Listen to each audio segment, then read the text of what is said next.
This program is brought to you by Vet-approved NutriChunks, the only premium dog food with active boost for optimum energy and prebiotics that help strengthen immunity. Gawing listo ganado ang fur babies nyo. Listo ganado sa NutriChunks.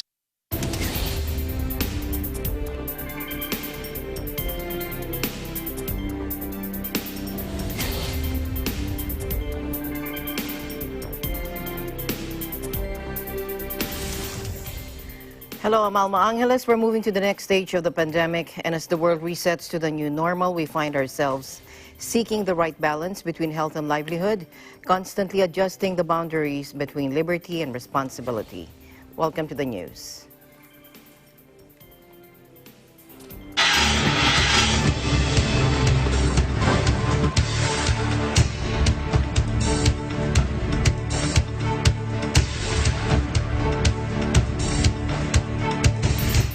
First, World Health Organization's Emergencies Chief Michael Ryan said two studies that offered new hope of a potential vaccine for the coronavirus are a positive result, but warns there's still a long way to go. Let's listen in. This is a positive result, but again, there is a long way to go. These are phase 1 studies. We now need to move into larger scale real-world trials, but it is good to see more data and more products moving into this very important phase of vaccine discovery, and we congratulate our colleagues for the progress they have made. We are going to have to prioritize who gets what vaccine at the beginning, depending on which vaccine becomes available. And we're going to have some policy and priorities around the best use of those vaccines. More and more countries are joining the benefits, the advantages of making this a global public good. I mean, the vaccine, making the vaccine a global public good. But we see, if not many, but some countries going the reverse direction. And when there is no consensus on having this vaccine a global public good, it could be actually be owned by those who have money, and those who cannot afford it may not have access. There were two studies published in the Lancet Medical Journal that sparked some cheer, with a trial among more than 1,000 adults in Britain finding a candidate vaccine induced strong antibody and T-cell immune responses against COVID. Now, that came as another trial of more than 500 people in China showed most had developed a widespread antibody immune response. Meanwhile, British biotech firm Synergen also said that a randomized trial of an aerosol-based treatment showed it could drastically reduce the number of new patients dying from the disease or requiring intensive care.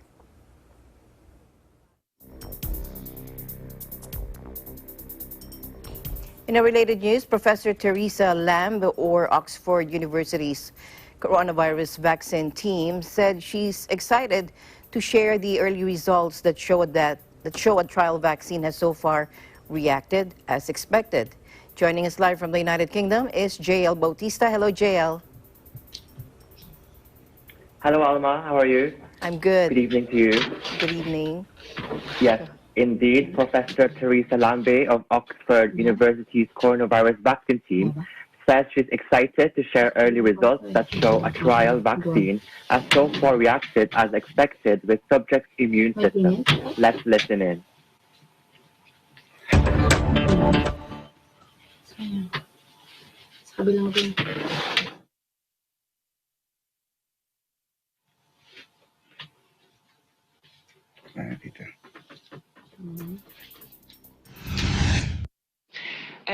We're very excited to be able to share our results. Obviously, this is our phase 1 clinical trial, so we need larger scale clinical trials to be able to assess the efficacy. There was relatively small numbers of individuals, so we'd like to expand it to really test efficacy and safety in larger numbers of the population. I do see it as a race, but a race against the virus, not against other vaccine developers. I think that we will need more than one vaccine, and I'm very hopeful that we get more than one vaccine. And I don't think there's anything at this stage to preclude that we would have multiple vaccines and multiple shots on goal or shots on. So we were hopeful we would get an induction of both T cells and antibodies. And what we were able to demonstrate was that exactly as we thought, we would get T cells and antibodies. Not surprisingly, when we gave a second dose of the vaccine, we saw an increase in the level of antibodies and an increase in the level of neutralizing antibodies being induced. And neutralizing antibodies are important because they essentially block the virus getting into the cells. The reactive 3 and 4. So we can say that the safety profile is as we expected, but is the vaccine safe for what you mean for the general public? We need larger scale clinical trials, but all the results so far are certainly promising. There are a number of questions. So we'd like to look at the immune response post-vaccination in older adults and see if it's a similar level, magnitude, and type as what we're seeing in the 18 to 55s.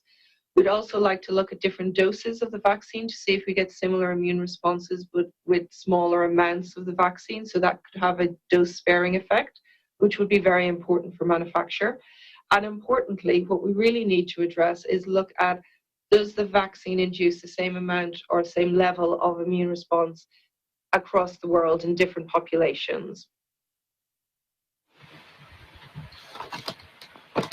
On Monday, two studies offered new hope of a potential vaccine for the novel coronavirus, 7 months after the disease was first identified in China and spread rapidly across the globe.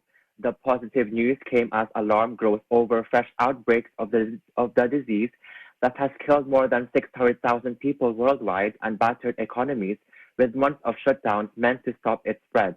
Divided EU leaders struggled at a summit on Monday to salvage a €750 billion coronavirus aid package for their region, even as countries from Australia to France tightened restrictions to curb new outbreaks. In a promising step towards a COVID-19 vaccine, one trial among more than 1,000 adults in Britain found that a vaccine induced strong antibody and T-cell immune responses against the coronavirus.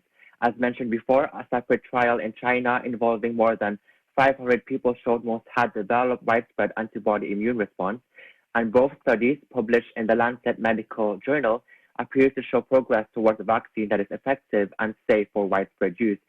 If our vaccine is effective, it is a promising option as these types of vaccine can be manufactured at large scale, said co-author Sarah Gilbert from the University of Oxford. British biotech firm Synergen shows it could drastically reduce the number of new coronavirus patients dying of the disease or requiring intensive care. Europe has been the worst hit continent by the pandemic with more than 200,000 deaths, but European Union leaders remained bitterly split on Monday on how to help its worst hit and most indebted members such as Italy and Spain. Arriving for the EU summit in Brussels, France President Emmanuel Macron said he saw the possible hopes of a compromise and that nothing has been agreed yet, and he will remain extremely cautious. A handful of EU countries, led by the Netherlands, are reluctant to hand over such vast sums, €750 billion, to nations they regard as profligate, particularly Spain and Italy. Back to you, Alma. All right, let's go back to the vaccine, JL. What are the next steps in the trial? Yes, so as of now, the results so far are promising, but their main purpose is to ensure the vaccine is safe enough to give to people.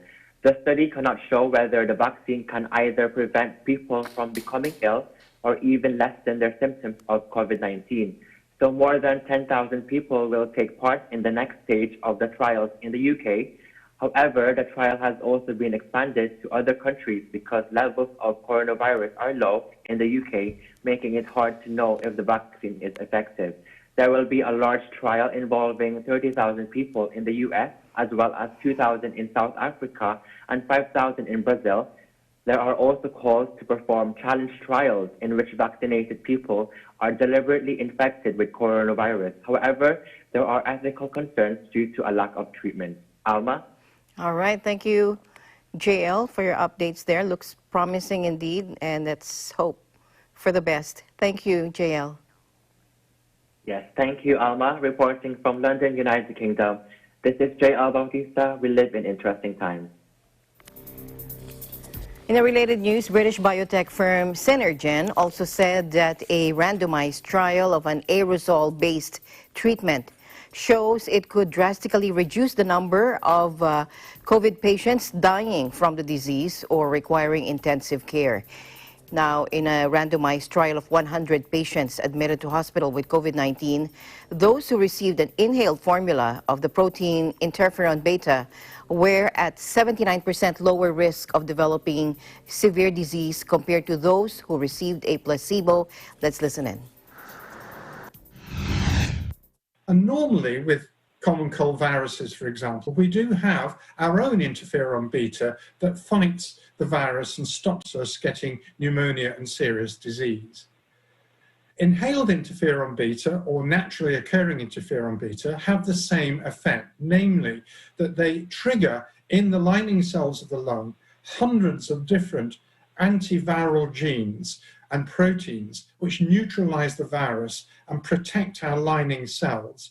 So by giving exogenous or inhaled interferon, we're able to bypass the virus tricking the immune response and go straight to the right-hand side of this slide where it's able to magnify the immune response to produce the hundreds and thousands of proteins required to eliminate the virus. So that's one of the reasons we're really so excited about this, because it's not like a vaccine which is very specific for a particular set of structural molecules on the surface of a virus.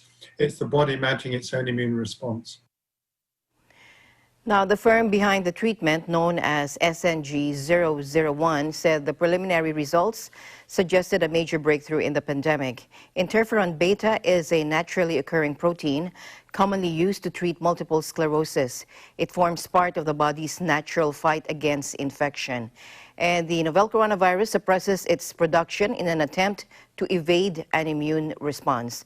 Delivering the protein directly into the lungs of patients is designed to trigger a robust immune response to the virus, even in patients whose immune system is already weakened by infection. Meanwhile, the CEO of British biotech firm Synergen explains further. Richard Marsden discussed its aerosol-based treatment to heal coronavirus patients after a randomized trial showed it could drastically reduce the number of new coronavirus patients dying of the disease or requiring intensive care. Take a look.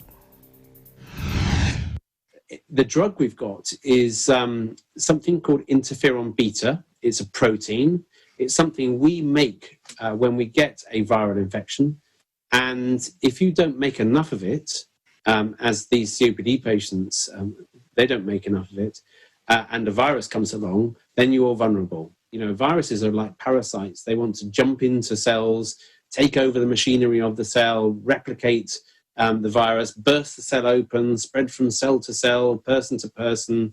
So if you don't make enough interferon beta, then you're going to be vulnerable. So delivering it via aerosol into the lungs of COPD patients when they have an influenza or a common cold infection is a good idea. And we were midway through a clinical trial in COPD patients when this pandemic started. And what we've seen with drug is that if you were taking the drug, there was a 79% lower odds of getting worse. And getting worse, if you're one of those patients, would be needing to use a ventilator to help you breathe, or even death.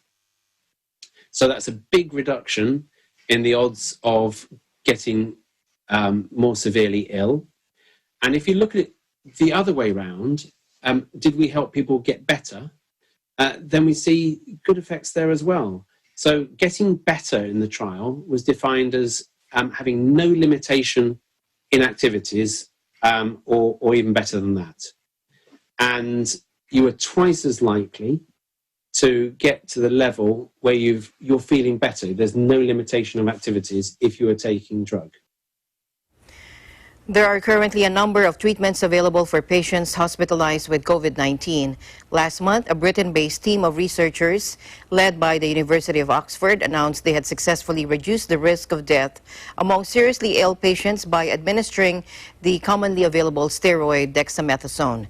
Several countries have also issued the emergency authorization for treatment with antiviral remdesivir. Meanwhile, European leaders agreed on a massive aid package for their pandemic-ravaged economies. The pandemic has devastated the global economy, and after this fractious summit, European leaders finally agreed on a rescue package of 750 billion euros to try and pull their bloc out of a deep recession. Europe is strong, Europe is united. Nous l'avons fait. L'Europe est solide, l'Europe est robuste et surtout l'Europe elle est rassemblée. We have reached a deal on the recovery package and the European budget. These were, of course, difficult negotiations in very difficult times for all Europeans. We have now the new own resources tightly linked to the repayment. This is a big step forward with a clear timetable. Member States will benefit as they will contribute less to repay the investments, and the new own resources will strengthen the European Union also in the long term. The 750 billion euro coronavirus rescue is a package of loans and, more controversially, grants to help hard-hit countries through the recession triggered by the epidemic.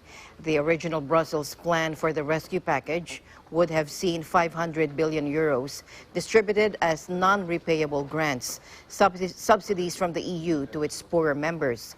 Resistance from the frugals saw this bargained down to 390 billion, with a further 360 billion issued as loans. Now, of the grants, 312.5 billion will go to investment plans drawn up by national governments, and the rest to EU-led programs such as rural development, research, and the green transition. The amount each country will be eligible to receive will be determined by a weighted formula. 70% of the total to be determined by a resilience rating taking into account population and long-term unemployment, and 30% based on how much GDP has been lost because of the virus crisis. Meanwhile, the United States recorded more than 60,000 new cases of coronavirus infections for the 7th consecutive day, Johns Hopkins University reported in its real-time tally. With another 488 deaths and 61,288 cases registered in just 24 hours, the country has a total of 140,922 deaths and 3.82 million cases, according to the Baltimore-based university at 8:30 p.m. local time.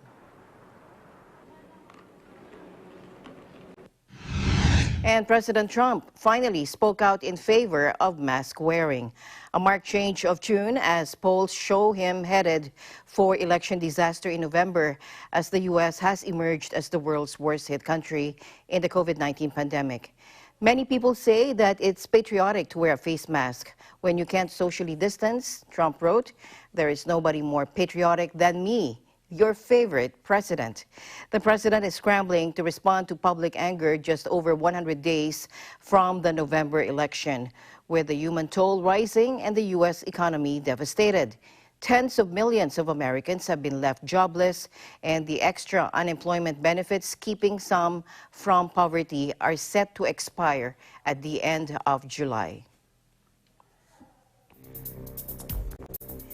D.C. resident Diana Yitbarek, 44, worked as an attendant until the coronavirus put her out of a job on April 8. And since then, she has only received one unemployment benefit check due to administrative issues with her application. Take a look. I lost my job on April 8, 2020, and I've been applying unemployment. I got the first check. The problem is because I lost my password and they keep saying they're going to mail me, and I never receive it on the mail, or they keep telling me they mail it on the old password, and I keep try to search, but I never get it because of the password. 3 months I haven't get my unemployment. So, which is not fair. They have to understand. Sometimes they keep saying they will never give you on the phone the password. I lost the password and I never get it. Whenever I call the unemployment office, it's only answering machine. It takes 7 hours, 8 hours to answer. I'm still struggling to pay the bill, and I'm still looking for a job. Unemployed American workers, as I said earlier, face a critical juncture on the first day of August when extra jobless benefits, keeping some from poverty, are set to expire. The $600 per week payments have lessened the hit for millions of American workers laid off as the COVID-19 outbreak shut businesses across the U.S. But Congress financed the payments only through July 31st, meaning they're scheduled to run out even though hiring hasn't picked back up in many parts of the country. Lawmakers are gathering in Washington to debate what to do next, with President Trump favoring a payroll tax cut, while Democrats want to see the benefits extended. The expanded benefits included in the $2.2 trillion CARES Act federal rescue package are on top of weekly benefits set at the state level. Those payments range in length from 6 months in Maryland to 3 months in Nevada and Georgia. And there's also a huge disparity in how much money is given, from $235 a week in Mississippi to $823 a week in Massachusetts. All right, now Japan has raised its travel advisory for some countries and regions. Let's find out what these countries and regions are. Dennis Liu joins us live from Japan. Hello, Dennis. Hello, Alma. Good evening. Good evening. Japan on Tuesday raised its travel advisory for Palestine and 16 countries, including Nepal, Kenya, and Venezuela, warning against going to them amid concerns over the spread of the novel coronavirus. Foreign Minister Toshimitsu Motegi said the areas are now at level 3, bringing the total number of countries and regions at the second highest level on the Foreign Ministry's 4-point scale for infectious diseases to 146. The other newly added areas are Botswana, the Comoros, Liberia, Libya, Madagascar, Namibia, Paraguay, the Republic of the Congo, Sierra Leone, Somalia, Sudan, Suriname, and Uzbekistan. They are expected to be added to a list of countries and regions subject to an entry ban for foreign travelers after discussion by the National Security Council. The United States, China, and all of Europe are among the 129 countries and regions already covered by the entry ban, which applies to foreign nationals who have been to any of the areas within 2 weeks of arriving in Japan. Prime Minister Shinzo Abe's government is also looking to partially reopen borders to parts of the world that have the pandemic under control. This is to soften the blow of the coronavirus on the economy.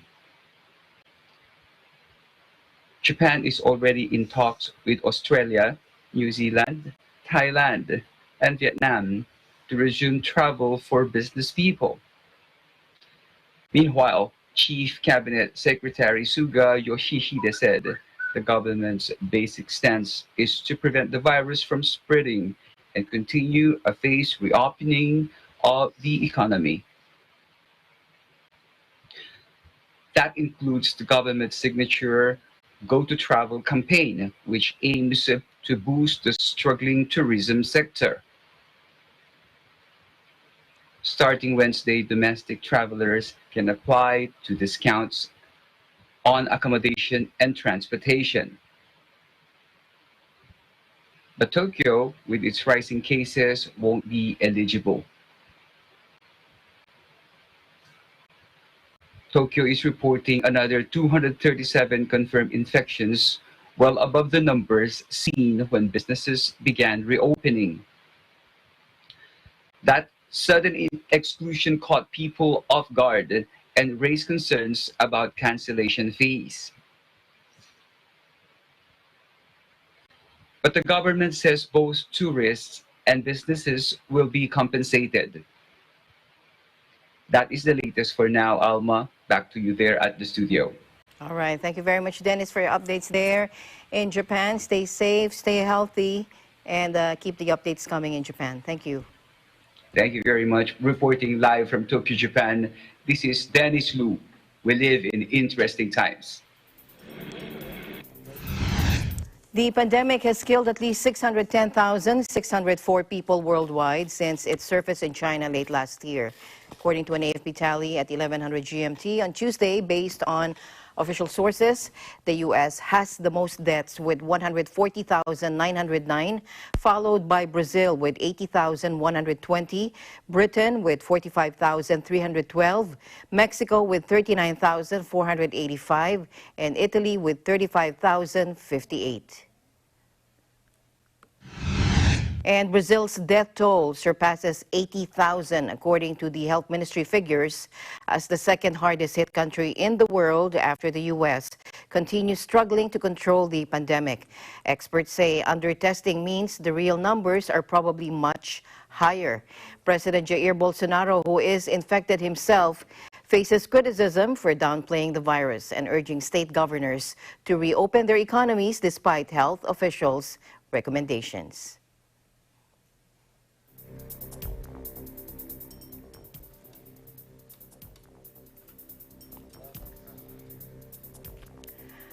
Okay, Israeli police clashed with anti-government protesters as public anger mounts over the handling of the coronavirus crisis. Take a look.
Eagle News will be right back.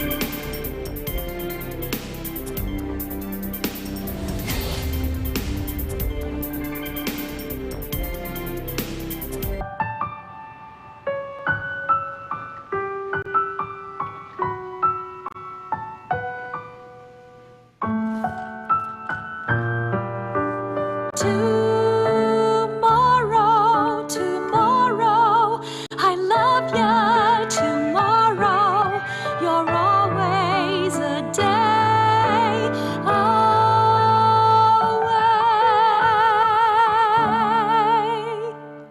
Listo at ganado ang baby ko sa vet-approved Nutri-Chunks with active boost and prebiotics na pampalisto. Made with real meat, with essential nutrients to help them grow healthy and happy. Listo, ganado sa Nutri-Chunks. Malaking parte ng pamumuhay namin ang agrikultura. Sa mother side ko, ang kanilang kalakal ay animal husbandry. Sila po ay nag-aalaga ng mga baka. Magmula po sa Pangasinan, napunta po ng Nueva Ecija. Ang father side ko naman po, mula po sa Spain, pagdating nila dito sa Pilipinas, sila po yung tinatawag na uring may lupa. Talagang nabuhay po kami, ibinuhay po sa amin ang agrikultura. Mga mahal kong kababayan, ito po si Robin Padilla. Inaanyayahan ko po kayong manood ng Unlad, Kaagapay sa Hanap Buhay. Dito po sa Net 25. May kaagapay sa hanap buhay.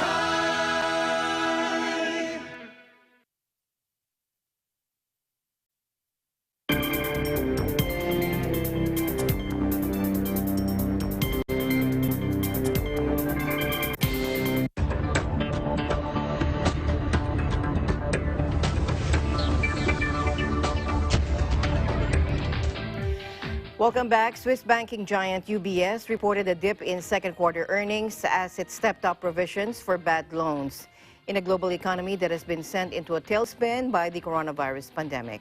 Net profits slid by 11% from the April to June period last year to $1.2 billion, while operating profits nudged 2% lower to $7.4 billion. Banks need to set aside certain amounts for expected loan losses depending on the macroeconomic situation and their expectations whether a firm will be able to pay it back, irrespective of whether it has yet to miss a payment. The global economy is facing a contraction unseen since the Great Depression and a wave of company failures. UBS took $272 million in charges to treat expected loan losses in the second quarter after $268 million in the first. The added credit loss expenses pushed down the bank's performance, and without them, profit before tax would have increased by 10% in the second quarter, instead sliding by 5%, according to UBS. Norwegian online ad specialist Adevinta said it had reached a $9.2 billion cash and shares deal to buy eBay's classified ad business and create the largest player in the field. Adevinta will pay $2.5 billion in cash as it acquires eBay Classifieds Group, which includes classified ad sites such as Gumtree in the U.S.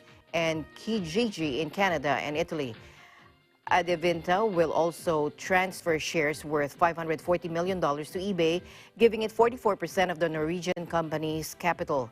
With the acquisition of eBay Classifieds Group, Adevinta becomes the largest online classifieds company globally with a unique portfolio of leading marketplace brands, according to Rolf Erik Risdal, CEO of Adevinta.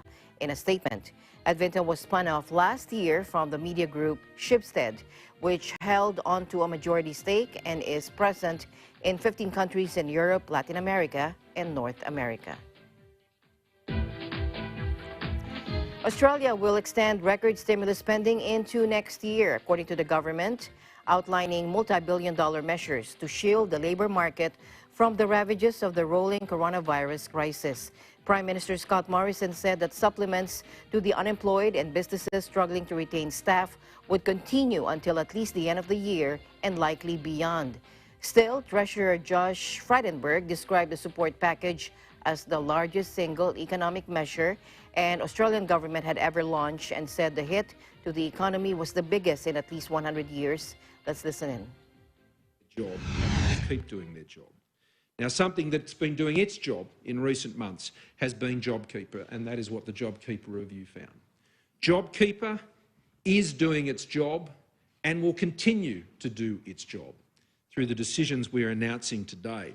Already, just over $30 billion has been provided in support through the JobKeeper program to almost 1 million businesses, 960,000 thereabouts, supporting some 3.5 million employees. The review has found, and I'll allow the Treasurer to go into more of the details of this, that it has been well targeted, that it has been effective in stemming the loss of business closures and job losses, that it has saved businesses and it has saved livelihoods. That is the feedback that I've been getting direct as I've spoken to Australians, employees, employers all around the country. It has been the game changer for them. I should also stress that the existing arrangements for all of those who are watching, who are on JobKeeper now and are on JobSeeker now, these arrangements run out that you are currently on till the end of, towards the end of September. Okay? So you will continue to get those current arrangements now. If you're in Victoria and worried about being shut down, or you're unable to go to work or earn, the arrangements you're getting right now for JobSeeker and JobKeeper will be in place till the end of September. Thank you, Prime Minister. Well, coronavirus has hit the Australian economy harder than any other event in the last 100 years. Between February and May, more than 2 million Australians either lost their jobs or saw their hours reduced. Now, the official unemployment rate stands at 7.4%, but the effective unemployment rate is at 11.3% when you take into account those who have left the workforce or those who are on 0 hours. As we stand here today, 5 million Victorians are in lockdown. And it's against the backdrop of that very difficult and challenging economic environment that we are announcing the extension of JobKeeper. JobKeeper 2.0, together with the extension of the coronavirus JobSeeker supplement, will assist Australians right around the country. With Australia poised to fall into its first recession in almost 30 years and struggling to tame now double-digit unemployment, the government will increase stimulus spending on 2 income support programs to around 86 billion Australian dollars. The government has already doled out around 30 billion to almost 1 million companies which have seen their turnover slashed. The money has allowed around 3.5 million staff to be retained, according to government estimates.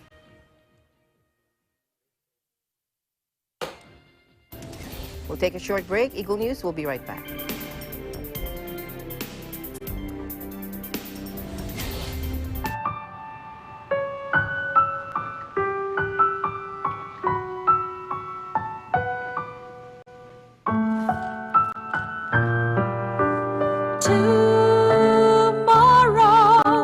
Tomorrow, I love ya. Tomorrow, you're always a day away.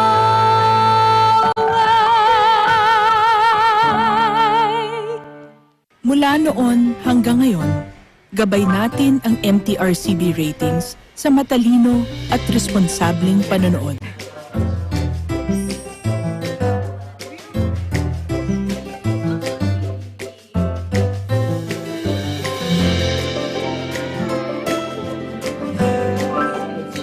Sa tamang pagsunod sa MTRCB ratings, ginagawa nating ligtas at makabuluhan ang panonood ng bawat miyembro ng pamilyang Pilipino. Lumipas man ang panahon hanggang may pamilyang Pilipino, andyan ang MTRCB.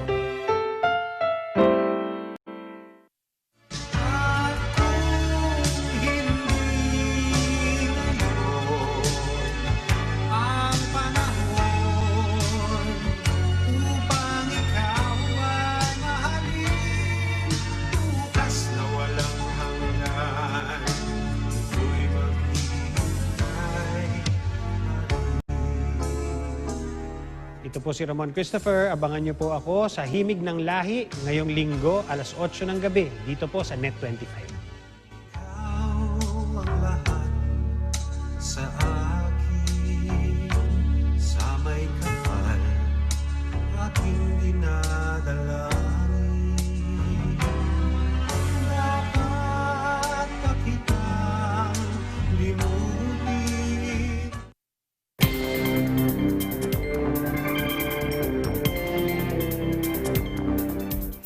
To other news now, an armed man carrying explosives has taken around 20 passengers hostage on a bus in western Ukrainian city of Lutsk, according to police on Tuesday. The head of the local police service said shots were heard at the scene, but no injuries have been reported so far. Take a look. Law enforcement has cordoned off the center of Lutsk, a town in eastern Ukraine, some 400 kilometers from the capital, Kiev, and had advised residents not to leave their homes or places of work. The hostage taker has made contact with the police and identified himself as Maxim Plokhoy, and Deputy Interior Ministry Anton Gerashenko said, and he said that the authorities are still working to confirm the identity of the attacker. President Volodymyr Zelensky said news of the hostage-taking was disturbing in a Facebook post. He also said every effort is being made to resolve the situation without any casualties. Interior Minister Arsen Avakov is traveling to the region to coordinate a resolution to the crisis, according to the ministry on Twitter. Ukraine has struggled to control a proliferation of illegal weapons into the country, a problem which has escalated since 2014 when fighting broke out between the Ukrainian government and Russian-backed separatists in the eastern Donetsk and Lugansk regions. And we'll be bringing you more updates on this developing story. China on Tuesday warned of consequences after Britain suspended its extradition treaty with Hong Kong in protest at a controversial new security law in the territory. London's decision threatened to put Sino-British ties under further strain days after the UK vowed to remove all Huawei 5G equipment from its networks, and as British politicians criticized China for its treatment of ethnic minority groups. Let's listen in. Given the role China has now assumed for the internal security of Hong Kong and the authority it's exerting over law enforcement, the UK will extend to Hong Kong the arms embargo that we've applied to mainland China since 1989. To be clear, the extension of this embargo will mean there'll be no exports from the UK to Hong Kong of potentially lethal weapons, their components or ammunition. And it will also mean a ban on the export of any equipment not already banned, which might be used for internal repression. That the imposition of this new national security legislation has significantly changed key assumptions underpinning our extradition treaty arrangements with Hong Kong. And I have to say, I'm particularly concerned about Articles 55 to 59 of the law, which give mainland Chinese authorities the ability to assume jurisdiction over certain cases and to try those cases in mainland Chinese courts. The national security law does not provide legal or judicial safeguards in such cases. And I'm also concerned about the potential reach of the extraterritorial provisions. So I have consulted with the Home Secretary, the Justice Secretary and the Attorney General, and the government has decided to suspend the extradition treaty immediately and indefinitely. There remains considerable uncertainty about the way in which the new national security law will be enforced. I would just say this: the United Kingdom is watching, and the whole world is watching. The British side has made some wrong moves on Hong Kong-related issues. Such moves violate international law and basic norms guiding international relations. They violate China's internal affairs. China firmly opposes them and reserves further rights to react. Hong Kong affairs are China's internal affairs that allow no foreign interference.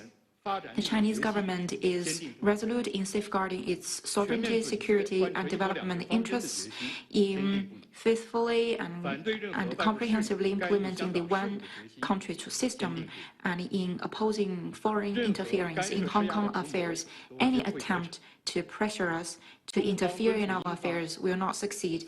China urges the UK to wake up from its colonial dream, immediately correct its mistakes, and stop interfering in Hong Kong and China's internal affairs. Critics have said that the security law is an erosion of civil liberties and human rights in the financial hub. Britain this month offered what amounted to a pathway to citizenship to up to 3 million Hong Kong residents in response to the controversial law. Meanwhile, prominent Hong Kong democracy activist Joshua Wong said he will run in the city's upcoming parliamentary elections in September. Wong won over 30,000 votes in an unofficial primary held by pro-democracy parties that has been criticized by Beijing earlier this month, and the leading activist was banned last year in the district council elections for backing Hong Kong self-determination. Take a look. I hereby announce I will run for office in the 2020 Legislative Council election in Hong Kong. Our voice is our vote, and we hope to let the world to know how we not choose to surrender, how we choose not to kowtow to China. Our voice must not be silenced. with the threat of being extradited to China, with the uncertainty to send to black jail in Beijing, with the possibility to facing life sentencing. Today is the third week of the implementation of national security law. I still hope to run for office and receive people and mandate and let the world to know that we will continue our fight until our last breath.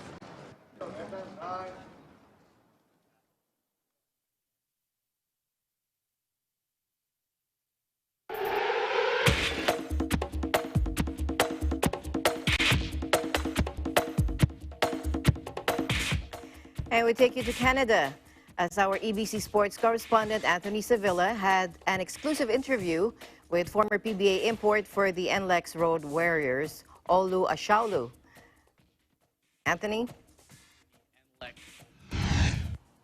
Hello everyone, I'm Anthony Sevilla for Eagle News, and joining me from his home in Toronto is former PBA import for the NLEX Road Warriors and the most recent signee for the Fraser Valley Bandits, Olu Ashaulu. How's it going, Olu? Good, man. Can't complain. Can't complain at all, man. When's the last time you were able to pick up a basketball? It was 3 months, like 3 months of just cardio, resistance band workouts. Just at a point, I didn't feel like a basketball player anymore. So I wasn't shooting, I wasn't touching the basketball, I wasn't dribbling. I was just trying to just keep in shape, in some kind of shape. So yeah, it was like a 3-month gap between actually doing something basketball focused. How was your experience playing for the NLEX Road Warriors? I enjoyed it, man. I really enjoyed the love, the Filipino love for basketball is something I've never seen anywhere before. So it was definitely something I definitely appreciated and got used to and got accustomed to. Is there anything when you got to the Philippines that surprised you? Traffic. I heard, there's gonna be a lot of traffic, man, a lot of cars. I'm like, oh yeah, cool, whatever. The people, yeah, man, I don't know. They got a lot of patience. There's no road rage because you're not going anywhere. So there's a lot of talk about Coach Yang, and he was your coach at NLEX. Can you talk about the experience that you had with him being under his wing? Man of very few words in practice. Come game time, it's a whole different individual, complete different individual. He's loud, he's aggressive, he's in your face. No, I got a lot of respect for him as a competitor, man. He can coach. You know, he's been successful for years, so there's a reason why he's still doing what he's doing.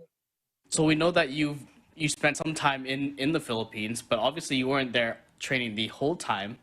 Can you talk about your experiences outside of basketball in the Philippines? I'm the guy who likes to kind of like get out and mingle with the people. So, you know, if I could, I'd rather go do my grocery shopping at the local markets as opposed to just going to the grocery store. So I found a few markets where I get like my vegetables, my fruits and whatnot. Were you able to try the Filipino cuisine when you were there? I definitely was. All right, balut. Absolutely not. My coach, so one of my assistant coaches, he's one of the top 50 best PBA players, Coach Jolas. He almost, like, he's literally had it, was peeling the egg, and like, oh, you gotta try.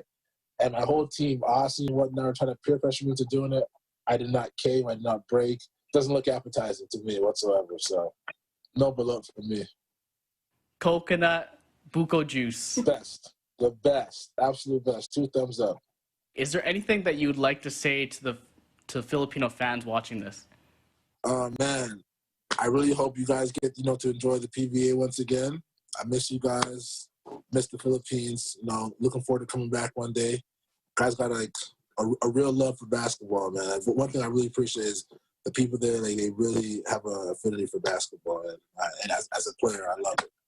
That was Olu Ashaulu, former NLEX Road Warrior in the Philippine Basketball Association. You can see Olu and the Fraser Valley Bandits compete in this year's CEBL Summer Series in St. Catharines, Ontario, when they take on the Edmonton Stingers. In Vancouver, Anthony Sevilla, Eagle News. We live in interesting times. Thanks, Anthony. Before we close, we leave you with a word of hope. At the end of the day, there remains so much more to be grateful for. See you again tomorrow evening. Good night. I'm Alma Angeles. We live in interesting times.